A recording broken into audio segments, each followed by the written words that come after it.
बिहार में क्या मुसलमान असदुद्दीन ओवैसी से दूर हो रहे हैं? क्या महागठबंधन ओवैसी की राह में कांटा बन रहा है?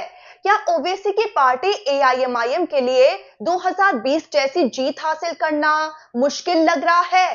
तो चलिए बिहार चुनाव का पूरा माहौल समझते हैं और देखते हैं कि क्यों ओवैसी की राह में इस बार कांटे बिछे हुए हैं।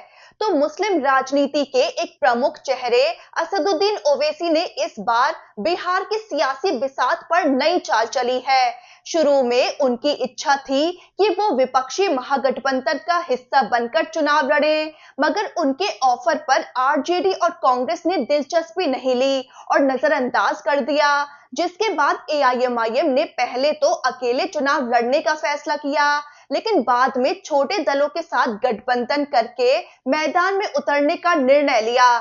यहां तक कि अपनी पार्टी से हिंदू चेहरों को भी प्रत्याशी बनाकर मैदान में उतार दिया। अब समझते हैं कि ओवैसी की पार्टी के लिए 2020 चुनाव जैसी सफलता क्यों मुश्किल लग रही है।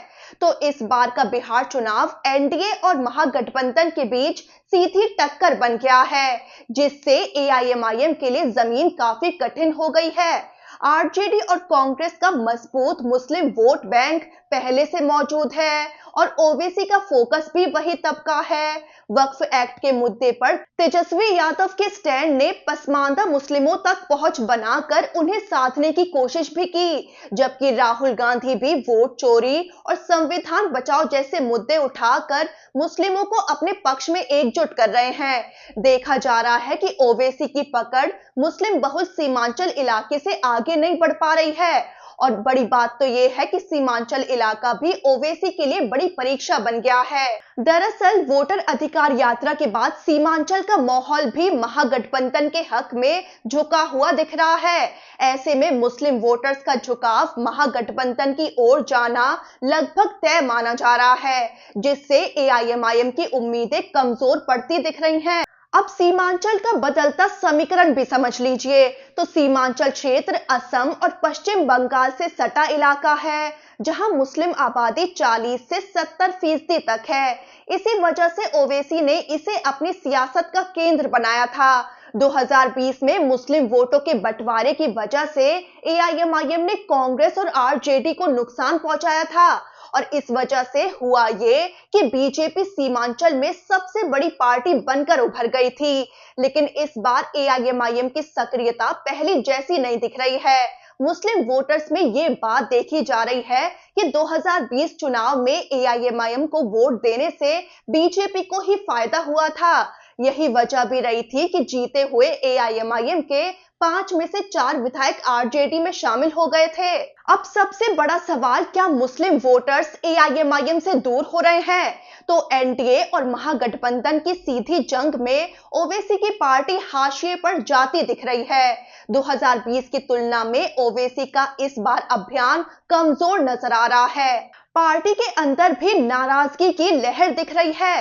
प्रदेश अध्यक्ष अख्तरुल ईमान पर टिकट बेचने और तानाशाही रवैये के आरोप लग रहे हैं। 2015 से वो ही बिहार इकाई की कमान संभाल रहे हैं, जिस पर अब सवाल उठने लगे हैं। उन्हीं की कार्यशैली की वजह से पहले 4 विधायक पार्टी छोड़ चुके थे और इस बार भी टिकट बंटवारे को लेकर विवाद गहराया हुआ है। इस सब का असर ना सिर्फ अख्तरुल ईमान की सीट पर बल्कि पूरे सीमांचल इलाके में देखा जा सकता है।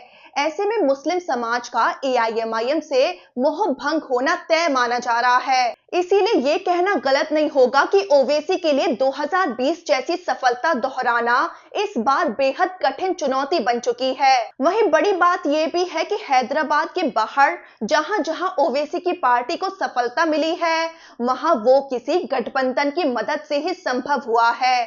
2020 में वो उपेंद्र कुशवाहा और बसपा के साथ तालमेल कर 5 सीटें जीत पाए थे, जबकि महाराष्ट्र में प्रकाश अंबेडकर के सहयोग से जीत हासिल की थी। अब बिहार में चंद्रशेखर आजाद और स्वामी प्रसाद मौर्य के साथ एआईएमआईएम गठबंधन में है। देखना होगा कि क्या ये गठबंधन ओवैसी की पार्टी के लिए सफल साबित हो पाता है या नहीं।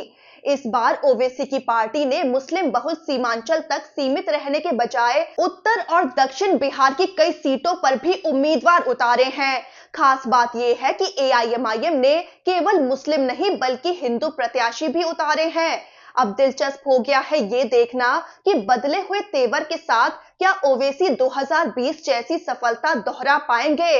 तो उम्मीदवारों की सूची जारी करते वक्त ओवैसी ने कहा था कि बिहार इकाई ने राष्ट्रीय नेतृत्व से सलाह मशवरा कर वो सूची तैयार की है। ओवैसी का दावा है कि एआईएमआईएम बिहार के सबसे कमजोर और वंचित वर्गों की आवाज बनेगी। हालांकि पार्टी ने शुरुआत में 100 सीटों पर लड़ने का ऐलान किया था, पर आखिर में केवल 25 सीटों पर ही उम्मीदवार उतारे जा सके। इन 25 उम्मीदवारों में 23 मुस्लिम और 2 हिंदू चेहरे शामिल हैं। तो इस बार ओवैसी ने पहली बार हिंदू प्रत्याशी भी मैदान में उतार कर अपनी रणनीति में बदलाव दिखाया है। उन्होंने पूर्व सांसद सीताराम सिंह के बेटे राणा रणजीत सिंह को ढाका से और मनोज कुमार दास को सिकंदरा से टिकट दिया है। राणा रणजीत सिंह राजपूत समुदाय से हैं, जबकि मनोज दास दलित वर्ग से आते हैं।